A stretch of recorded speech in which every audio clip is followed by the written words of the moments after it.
Hey everyone, this is Annie from Hashimami. I am so happy that you're here and I'm so excited to share with you all the information I've been learning this past year. Haven't been very active here on YouTube, so I am jumping back in and I'm excited to give you guys all this information that I've been learning. And if you have any questions, feel free to ask me.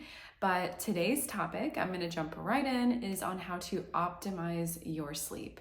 And this is something that is so important and something I have struggled with for years and years and years. And it wasn't until recently when my son finally was sleeping through the night and I got an Oura ring.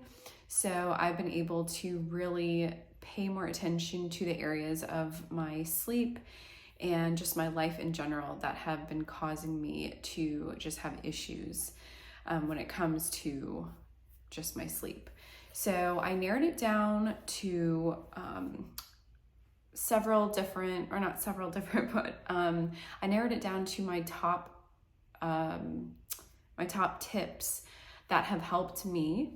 So I will go ahead and just start. And again, if you guys have questions, feel free to ask me. So the first thing is, do not drink any type of stimulating drinks after 2 p.m. And this is really important because a lot of the times, depending on your job, if you're a parent, just your lifestyle in general, there are so many drinks out there that have stimulants in them. And if you drink them after 2 o'clock, for most people, this is going to really affect your sleep and cause you to have issues with just boosting your cortisol and just your body having a harder time to bring those levels back down. So that is a really big one with coffee. I know that can be so difficult for a lot of people that are used to having a routine, but I would work on just tapering it down over time and then having your cup of coffee in the morning and just using things like exercise and just natural ways to boost that energy, which I will get into that too when it comes to like your diet and just overall health. The other thing is start winding down at least an hour, I would say probably 2 hours before bed, because just like babies and just like children, you need that routine. You need to be able to have just to remind your body that this is time to relax and to wind down. It is not this constant adrenaline rush before bed. So you want to put yourself in that routine, get in your pajamas, just like you do with your kids or your babies. You want to do that with yourself and treat yourself that way so that your body gets used to that routine. It's very important to do that. The other thing is make sure that you don't have something heavy to eat right before bed or even dinner time. It takes time for you to digest food. So believe it or not, it can be hours later, and when you are trying to go to bed, your body can have a rough time with digesting certain foods if you have a problem with that, and that will keep you up. So that is a very important thing that I want you to consider and think of. Also incorporating things like digestive enzymes might help you to digest certain meals better, but have something that's not super heavy right before bed. The other thing is drink a calming tea with adaptogens, or just, it doesn't even have to be with adaptogens, but just some type of calming tea can help wind you down and just remind your body really that this is time to relax, to tap into that parasympathetic system and allow your body to relax and to rest and to wind down, to bring that cortisol down. And just, it takes time. So having a tea and, just like I mentioned before, having that routine can be so extremely important and can really just help you to just calm yourself. The other thing is taking some magnesium before bed in the form of, I like magnesium glycinate because that's really easy to digest And but if you're having like issues with your bowels, then there are other forms of it that can help you to actually have better bowel movements.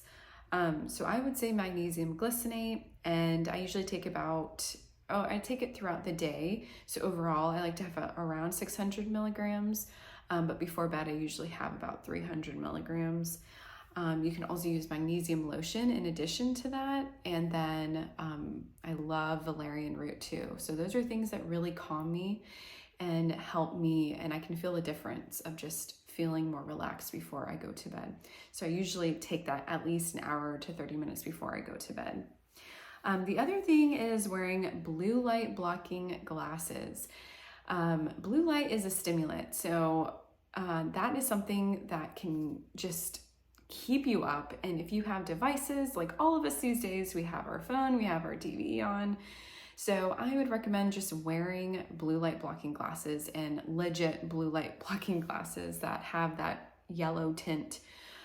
It can really help block the blue light and just, again, keep you in that calm state so that as you are getting ready for bed, you are not stimulated. The other thing is practicing diaphragmatic breathing. This has been so helpful for me because when I am extremely stressed, I have a hard time remembering to breathe. So, and I think that's not just me, that's so many people. So practice diaphragmatic breathing, which is so amazing. And it's basically like belly breathing. So you breathe in through your nose, but you make sure that you are feeling that air in your tummy and you are relaxing and having slow breaths and just focusing on that air in your stomach. The other thing is alternate nostril breathing, which I love. There's so many YouTube videos on it, so I would recommend watching those just for the sake of time. I'm not going to get into it, but that is another way that has been so helpful for me when I'm super anxious or really overwhelmed as I'm winding down at night. It really puts your body into a parasympathetic state. So that is another way to just calm your nerves and calm you down before bed. And just meditating. I like to meditate on scripture and pray, and as I'm doing that, practicing that breathing. So the other thing is also just reminding yourself and telling yourself, today is done. I'm going to lay it down. I'm going to stop thinking about all the many things I need to do. You can even I like to write things on a list and even leave it on my bed. So I take it out of my brain and I put it on a piece of paper.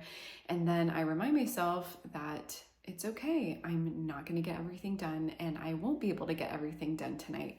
So I need to be able to stop myself from going down that rabbit trail of, okay, I need to do this and this and this, and why did I do that? And I didn't talk to the teacher, and I didn't reach out to this person, and I forgot to text this person back, and all the many things that get in our head. So it is so important to just remind yourself. And, as a Christian, I remind myself to hold every thought captive and to trust God and know that He is sovereign and that He has everything, all my burdens, everything, He carries it for me. But as far as those physical things I need to do and all the many errands and everything, I will write it down on my list. And then I remind myself to just stop, and I don't let my mind go there. I used to do that, and sometimes here and there I still do, but it is very helpful to just stop yourself. So those are my main tips that I wanted to share with you. I really hope that it helps. And if you want any more information, I have so many freebies on my website, on my Instagram, so feel free to reach out. But you can download those freebies as well on thyroid health, hormone health, and I'm putting together a course. I have so many things for you. So I'm excited to share, and I hope that this information was helpful for you. Thank you so much for watching, and until next time.